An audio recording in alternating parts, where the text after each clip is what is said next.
These days, states Sen. Leah Vukmir is calling on Delafield businessman Kevin Nicholson, her GOP opponent in the U.S. Senate race, to disavow the backing of a super PAC affiliated with former chief White House strategist Steve Bannon. But Vukmir had an entirely different take on Bannon in the fall, back when he was still considered a Republican kingmaker. She really wanted the guy's endorsement.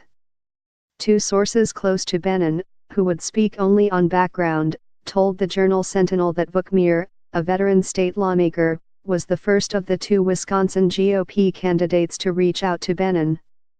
Vukmir and Bannon sat down late on September 19 to discuss a wide range of issues. She sought out Steve, said one of the sources. The Bannon-affiliated Great America PAC has endorsed two other female candidates for U.S. Senate. Related, Wisconsin GOP Senate contender Kevin Nicholson wins endorsement from super PAC tied to Steve Bannon. Back then, Bannon was seen as having a unique ability to tap into a populist base among Republicans and conservative Democrats. A former campaign manager for Trump, Bannon now oversees Breitbart News, which has served as a platform for white nationalist, anti-Semitic, and pro-Nazi groups and individuals, though that appears to be changing. In recent weeks, he has come under fire from President Donald Trump, who now calls him Sloppy Steve, for helping to lose an Alabama Senate seat and for his anti-Trump remarks in Michael Wolff's explosive book Fire and Fury. The meeting between Vukmir and Bannon did not go well, according to both Bannon sources. The winner of Wisconsin's Republican primary will face U.S. Tammy Baldwin, a Democrat, in November. One source said Vukmir, a Brookfield Republican, was clearly a conservative. But he said she was not overly impressive, seeming uncomfortable when asked about issues of interest in Washington, D.C. She screamed state legislator, the source said.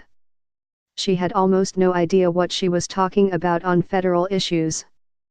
Among other things, the source said, Vukmir did not give a compelling case against her Republican opponent or offer a straight answer on whether she would vote to dump Senate Majority Leader Mitch McConnell, a frequent target of Bannon and Breitbart.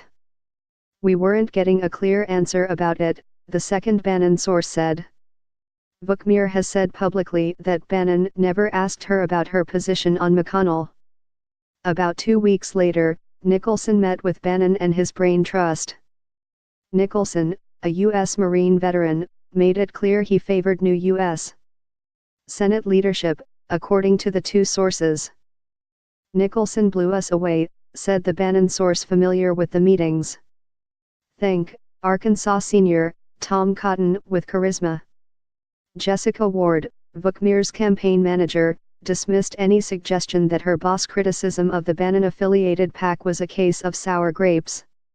It is, instead, based on what the public has learned about Bannon in recent weeks.